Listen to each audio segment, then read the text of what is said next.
Hi ladies, so welcome back to my channel, Confessions of a Fit Girl. I wanted to jump on here and talk to you about extremes today, or the all or nothing mentality. So that was me not too long ago, and it was anything that anyone said, especially like a health professional, I took to heart and I made sure I did, or I did better. It was the type A personality in me. I still have those tendencies, just not as strong. So like when people say exercise is good for you, I figured, okay, well, I'll do more, so that'll be great. So instead of working out once a day, I would work out multiple times a day, or I'd do a kick-ass workout, and then I'd make sure I went for at least 2 walks, and I woke up early and did some ab routine or something. And like I said, just taking it to a whole nother level. Like when people say eating vegetables is good for you, and to me, I figured, okay, so that's all I'll mainly eat, and in the process, they're pretty low calorie, and the less calories, the better. So double whammy, I'm eating more vegetables and less calories. Again, not good. You're a woman. You need calories. You're a human. You need calories. It's not, don't strive to go lower. That's what I always did. I was like, okay, so today was 1,200, tomorrow will be 1,000, and then I'll get into like the 800 range, and then I'm like, girl, you are doing so much activity. Like, you think that anywhere from 800 to 1,200 calories is going to support that? Again, don't wonder why I was not seeing the results I wanted in the gym. I was not getting muscle. I wasn't getting quads or like a butt or anything, because I had no nutrients. I had no fuel to grow. Everything that I was eating was just going to basic daily functions of like breathing and metabolism and just things like that. My hormones were suffering. I was always cold. I had brittle nails. I had brittle hair.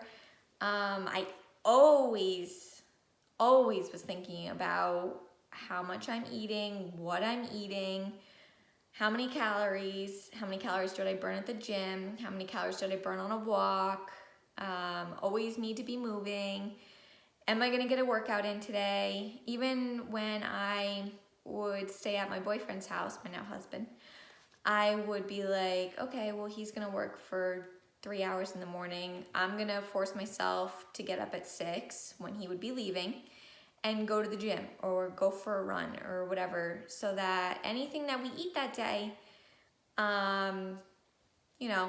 will have less of an effect. So I would do that on an empty stomach, wait for him to come home, and then eat.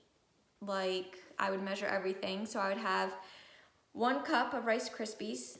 Plain Rice Krispies is 100 calories. So I would have that with like a splash of milk, because they didn't buy almond milk there, so I had to use regular milk, and like a quarter of a banana, and that would be my breakfast. And I would try to not eat anything till lunch, which then would probably be like a Subway salad or leftovers from the night before, which was like some sort of protein and vegetables, and then we would make another protein and vegetable dinner, and I would save my calories for snowman's so that I can get a small sundae with only 8 ice cream, not even real ice cream.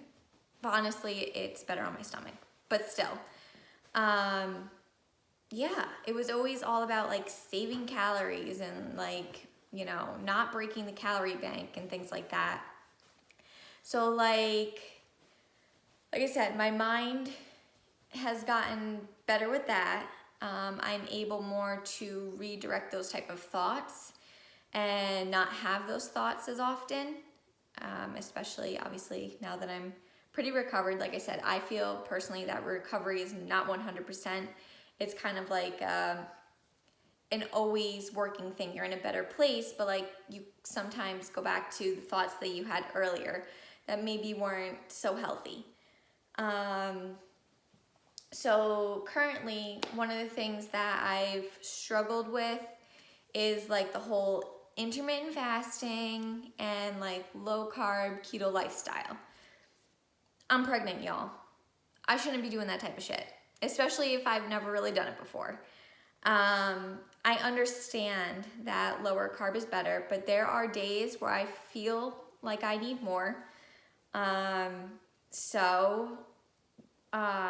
Like I said, when I heard that lower carb is better and talking to a health coach about it, yes, it is. And being a health coach, I know that it is. I know the risks that come with eating a high carb diet, especially if it's heavily processed, which we can save that for another time. You can message me for questions.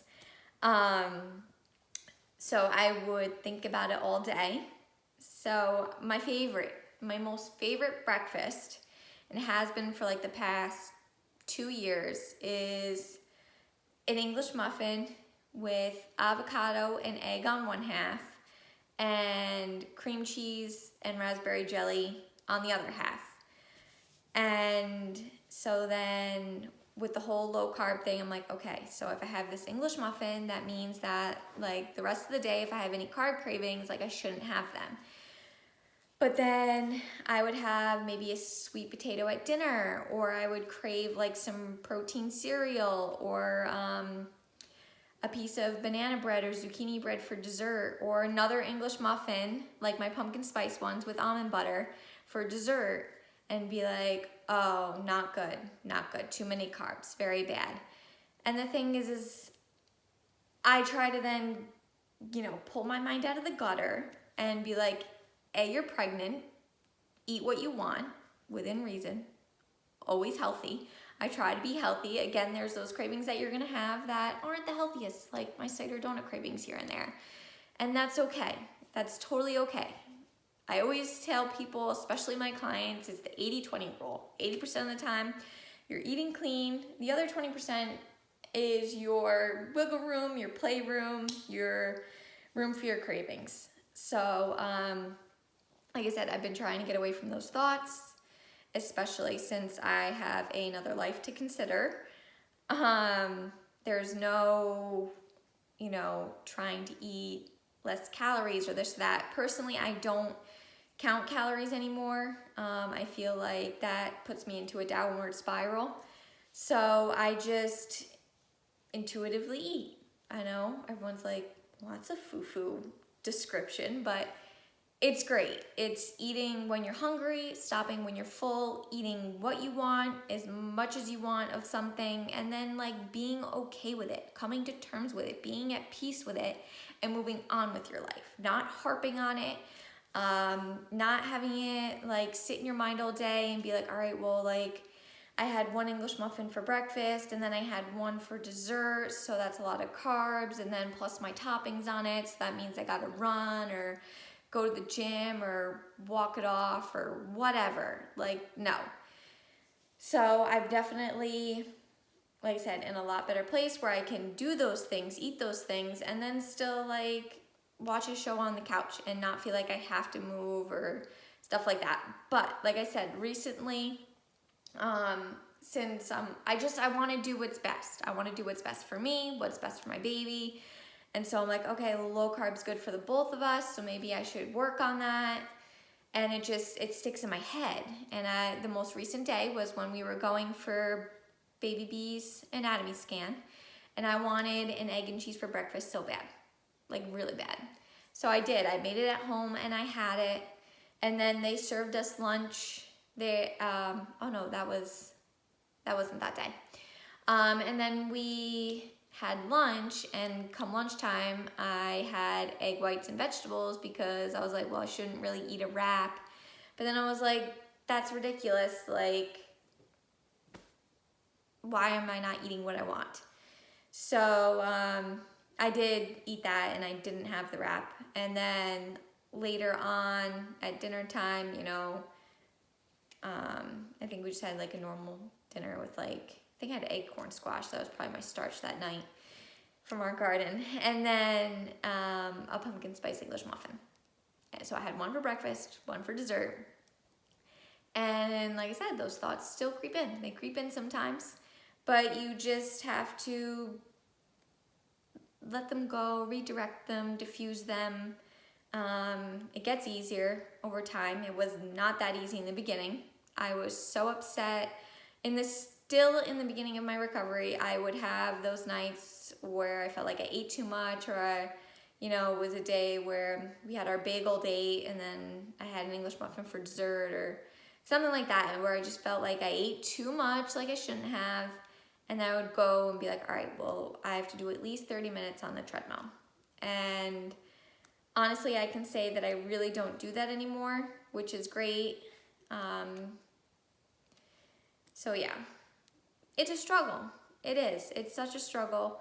But like I said, I promise you it gets better. And if you are struggling like I was, you just have to stay consistent.